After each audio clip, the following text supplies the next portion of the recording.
আসসালামু আলাইকুম। বই পাঠে আজকের পর্বে পড়ছি বিখ্যাত লেখক আহমদ ছফার বিখ্যাত উপন্যাস অর্ধেক নারী অর্ধেক ঈশ্বরী।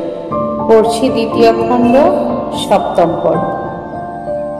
মাঝখানে বেশ কিছুদিন আমার সঙ্গে দুর্দানার দেখা হয়নি। তার ছোট বোনের শরীর খারাপ যাচ্ছিল, তাই নিয়ে তাকে ব্যস্ত থাকতে হয়েছিল। আমি তার বাড়িতে একখানা পোস্টকার্ড লিখে 14 তারিখ সন্ধ্যাবেলায় ওয়ারিতে খান খানানের বাড়িতে যাওয়ার নিমন্ত্রণের কথা স্মরণ করিয়ে দিয়েছিলাম। আসলে আমাদের বন্ধুটির নাম আব্দুল রহিম খান। তার দরাজ দিলের পরিচয় পেয়ে খানকে খানে খানান করে নিয়েছিলাম। আকবরের নররতনের একজন ছিলেন খানে খানান। দুর্দানা 5:30 বাজার সঙ্গে সঙ্গে এসে হাজির। সে সবসময় ঘড়ির নির্দেশ মেনে চলে। যদি 5টায় আসবে বলে, তবে সবসময় লক্ষ্য রাখে সেটা যেন 5টা 5 মিনিটে না গড়ায়। সাইকেলের চাবিটা বিছানার উপর ছড়ে দিয়ে বলল, জাহিদ ভাই, আজ রাতে সাইকেলটা আপনার এখানে থাকবে। কাল ক্লাস করতে এলে নিয়ে যাব। ওয়ারি থেকে আসার পথে আপনি আমাকে বেবি ট্যাক্সিতে নাখালপাড়া অবধি পৌঁছে দেবেন। বেশ কিছুদিন থেকে আমার মনটা খচখচ করছিল। দুর্দানার সঙ্গে দেখা হয়নি, তাই সুযোগ হয়নি জেনে নেয়ার। আমি জিজ্ঞেস করলাম, আচ্ছা, তুমি কল্পনা আক্তার লুলু বলে কোনো মেয়েকে চেনো? দুর্দানা জবাব দিল, চিনব না কেন? আপনার সঙ্গে তার দেখা হলো কোথায়? বললাম, সে হোস্টেলে এসেছিল এবং অনেক আজে বাজে কথা বলে গিয়েছে। প্রথমে সে অবাক হওয়ার ভঙ্গি করলো, তারপর রেগে গেল। পকেট থেকে প্যাকেট বের করে লাইটার জ্বালিয়ে একটা সিগারেট ধরার একটা লম্বা টান দিয়ে ধোঁয়া ছেড়ে বলল, শালীর সাহস তো কম নয়। সে আপনাকে পর্যন্ত বিব্রত করতে ছুটে এসেছে। জানেন জাহিদ ভাই, মেয়েটি আমাকে অস্থির করে তুলেছে। কথা বলতে গিয়ে দুর্দানা ফিক করে হেসে ফেলল। আমার যত ছেলে বন্ধু আছে সবার বাড়ি বাড়ি গিয়ে বলে এসেছে, খবরদার তোমরা দুর্দানার সঙ্গে মিশবে না, দুর্দানা আমার বর। দুর্দানার সঙ্গে কোনোদিন আমার এ ধরনের কথাবার্তা হয়নি। তার সম্পর্কে আমার মনে যে একটা ধারণা তৈরি হয়েছিল, তাতে হাতুড়ির আঘাত লাগছিল এবং একটু একটু করে বার্নিশ ঝরছিল। আমি জিজ্ঞেস করলাম, তুমি কি বলতে পারো লুলু যা বলেছে তাতে কোনো রকম সত্যের স্পর্শ নেই? আমার কথা শুনে দুর্দানা কাঁধ ঝাঁকালো। তারপর বলল, আমাকে শার্ট প্যান্ট পরা দেখে কোনো মেয়ে যদি মনে করে আমি তার শুনতে তো আমার বেশ লাগে। কথাগুলো হজম করতে আমার কষ্ট হচ্ছিল। সেটা দুর্দানা দৃষ্টি এড়ালো না। বলল, জাহিদ ভাই, আপনি আচা ভুয়ো ধরনের মানুষ। সংসার অনেক জটিল, এখানে কত ধরনের মানুষ, সেসব ভেবে আর কি হবে। নিন, কাপড় চোপড় পরে নিন। সন্ধ্যা হয়ে এলো। আর তার কথায় কোনো জবাব না দিয়ে কাপড় চোপড় পরতে লাগলাম। সারা পথে দুর্দানার সঙ্গে আমার একটিও কথা হয়নি। খানে খানানের বাড়ি এসে যখন পৌঁছালাম, আকাশে নিবিড় করে মেঘ জমেছে, ঘন ঘন বিজলি চমকাচ্ছে। খানে খানান দরজা খুলে দিয়ে খুশিতে একরকম নেচে উঠল। দেখছো তো আমাদের আসমানের অবস্থা, একটু পরেই বৃষ্টি নামবে। আমার কাছে বিসমিল্লাহ খানের মিয়াকি মোল্লার এবং মেঘ মোল্লার রাগের সানাইয়ের রেকর্ড দুটোই আছে। এখনই সানাই শোনার উপযুক্ত সময়। কাজের লোকটা চা দিয়ে গেল। সে রেকর্ড এবং প্লেয়ার আনতে ভিতরে গেল। আকাশ ভেঙে বর্ষা নেমে এলো। খানে খানান প্লেয়ারে রেকর্ড চাপিয়ে দিল। সে বলল, আমরা রেকর্ড শুনতে শুনতে অন্য সবাই এসে পড়বে। খানে খানান হলো সেই ধরনের মানুষ, নিজেকে অন্যদের কাছে জাহির করে যৌন পুলকের মতো এক ধরনের নিবিড় আনন্দ অনুভব করে। সে বিসমিল্লাহ রেকর্ড কিনেছে নিজের গভীর পিপাসা মেটানোর জন্য না। অন্যেরা বলবে, খানে খানান ছেলেটা বেশ রুচিবান, বিসমিল্লাহ সানাই সে নিয়মিত শোনে, এজন্য।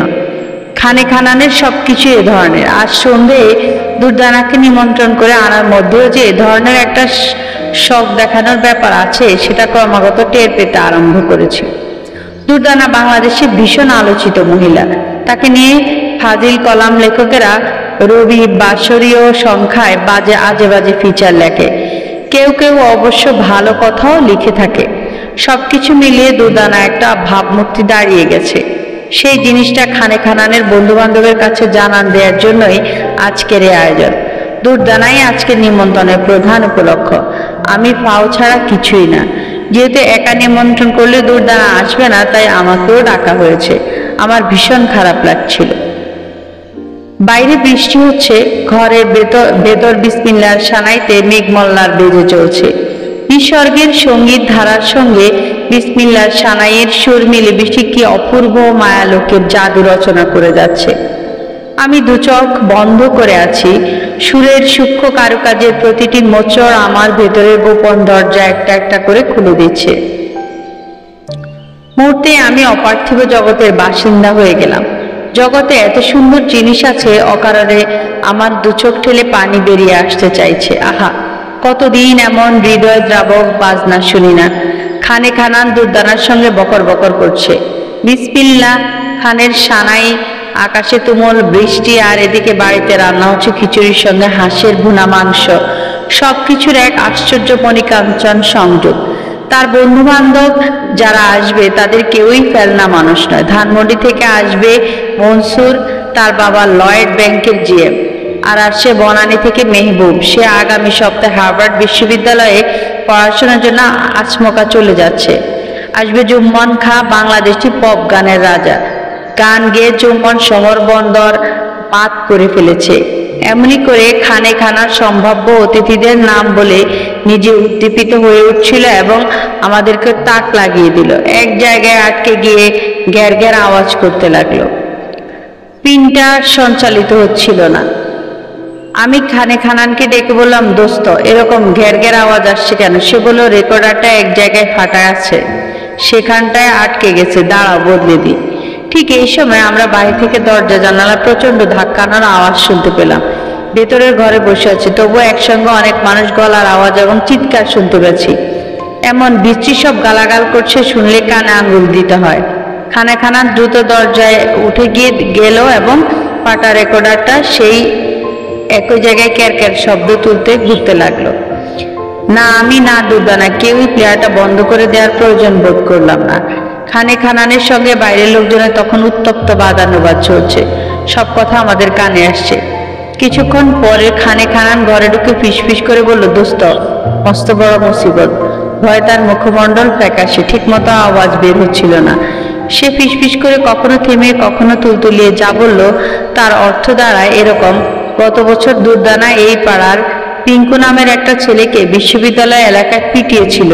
সেই ছেলেটাই আমার সঙ্গে দুর্দানাকে এই বাড়িতে ঢুকতে দেখেছে। টিঙ্কু অনেক লোকজন নিয়ে এসে বাড়ি ঘেরাও করেছে। তারা বলছে তাদের হাতে দুর্দানাকে তুলে দিতে হবে, নইলে দরজা ভেঙে ঘরে ঢুকবে এবং দুর্দানাকে উঠিয়ে নিয়ে যাবে। সে কাঁপতে কাঁপতে বলল, আমি বলেছি তোমরা এসেছিলে, কিন্তু সে চলে গিয়েছে। যদি ঘরে ঢুকে তোমাদের পায়, দুর্দানাকে তো নিয়েই যাবে, আবার ঘর বাড়ি ভেঙে চুরে আস্ত রাখবে না। এখন উপায়, এটা নতুন নয়, এরকম বহু অভিজ্ঞতা আমাদের হয়েছে। আমরা দুজন চুপচাপ কাউকে কিছু না বলে পেছন দিকের কিচেনের পাশের দরজাটা খুলে দুবারের সীমানা দেয়ালের মধ্যবর্তী আধ হাত প্রস্থ সরু পথ ধরে যতটা সম্ভব দ্রুত অগ্রসর হতে থাকলাম। পথটা পার হয়ে বড় রাস্তায় এসে পড়লাম। তুমুল বর্ষার কারণে রাস্তায় মানুষজন ছিল না, সেটা আমাদের পালিয়ে যেতে সাহায্য করেছে। অনেকটা পথ পার হয়ে বলদা গার্ডেনের সামনে এসে যখন আমি খালি রিক্সায় উঠে বসলাম, তখনই ধারণা জন্মালো আমরা এবারের মতো বেঁচে যেতে পেরেছি। রিক্সায় উঠেই প্রথম টের পেলাম আমাদের পরনের কাপড় চোপড় সব ভিজে চুপসে গেছে। দুর্দানার দিকে তাকানোর উপায় ছিল না। তার জামা দ্বিতীয় চামড়ার মতো বুকের সঙ্গে একসা হয়ে লেগে রয়েছে। স্তন দুটো ফুটে বেরিয়ে আসতে চাইছে। আমার কেমন লজ্জা লাগছিল। বৃষ্টি হচ্ছিল আর সঙ্গে সঙ্গে হাওয়া দিচ্ছিল। অকাল বৃষ্টি, ভীষণ শীত লাগছিল। হঠাৎ করে আমি একটা কাজ করে বসলাম। দুর্দানার মুখটা নিজের কাছে টেনে এনে চুমু দিতে লাগলাম। আকাশ ভেঙে বৃষ্টি নামছে, শোঁ হাওয়া বইছে, এমন জোরে বইছে যে মাঝে মাঝে রিক্সা শুদ্ধ আমাদের উড়িয়ে নিতে চাইছে। আমার মনে হলো সব মিথ্যে, বৃষ্টি মিথ্যে, হাওয়ার বেগ মিথ্যে, কেবল এই চুমুটাই সত্যি। আমি জানতাম না দুর্দানাকে চুমু দেওয়ার আকাঙ্ক্ষা আমি কতদিন থেকে রক্তের ভেতর লালন করে আসছিলাম। যেহেতু আমার দুর্দানার মুখ চুম্বন করতে হবে, সেজন্যই খানে খানানের বাড়িতে টিঙ্কু দল বলে হামলা করেছিল। আমাদের এজন্যই এমন প্রবল বেগে হাওয়া বইছে, এমন মুষলধারে বৃষ্টি পড়ছে, এই বজ্র বিদ্যুতের আঁকা বর্ষণ মুখর রাতটা আমাদের। রিক্সাওয়ালাকে বাতাসের প্রতিকূলে যেতে হচ্ছিল, সেজন্য অত্যন্ত ধীর গতিতে সে এগোচ্ছিল। যত ইচ্ছে আসতে যাক, দুর্দানা নাখালপাড়ার বাড়িতে পৌঁছাতে বাকি রাত কাবার হয়ে যাক, কিছু যায় আসে না। দুদানা সরে এসে আমার আরো কাছে ঘেসে বসলো। আমি তার কাঁধে হাত রাখলাম, মাথার ভিজে চুলের গন্ধ নিলাম। এক সময় তার বুকে হাত রাখলাম। ভিতর সংকুচিত পায়রার ছানার মতো কেঁপে উঠছে। আমি খেলা করতে আরম্ভ করলাম। আমার সমস্ত চেতনা উঠানামাকে ঘিরে আবর্তিত হচ্ছিল। এই তুরীয় অবস্থার মধ্যেও একটা জিনিস আমার কাছে ধরা পড়ল। আমার মনে একটা প্রশ্ন ঘুরপাক করতে থাকলো, এ কেমন করে হলো?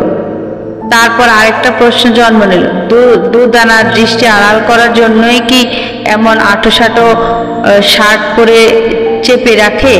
এই সময় রাস্তার লাইট চলে গেল। দুদানা বাচ্চা মেয়ের মতো আমার কাঁধের উপর তার মাথাটা রেখে ফিসফিস করে বলল, জাহিদ ভাই, আমার খুব খারাপ লাগছে। গুলিস্তানে গিয়ে একটা বেবি ট্যাক্সি ধরেন, তাড়াতাড়ি বাড়ি যাওয়া প্রয়োজন। আমার ভেতরে বিস্ফোরণ শুরু হয়ে গেল। তার শরীর থেকে তীব্র বেগে রক্তধারা নির্গত হয়। দুদানা আরেকটা চেহারা নিয়ে আমার কাছে ধরা দিতে আরম্ভ করেছে। অমেয়ে মানুষ দুদানা এতদিন আমাকে আচ্ছন্ন করে রেখেছিল। তার মেয়ে মানুষই পরিচয় বেরিয়ে আসার সঙ্গে সঙ্গে আমি ভিতরে ভিতরে একরকম শঙ্কিত হয়ে উঠলাম। একে নিয়ে আমি কি করব? একে তো কোনোদিন ভালোবাসতে পারবো না। গুলিস্তানে এসে একটা স্কুটারে চাপিয়ে তাকে নাখালপাড়া রেখে এলাম। চলবে। ধন্যবাদ সবাইকে।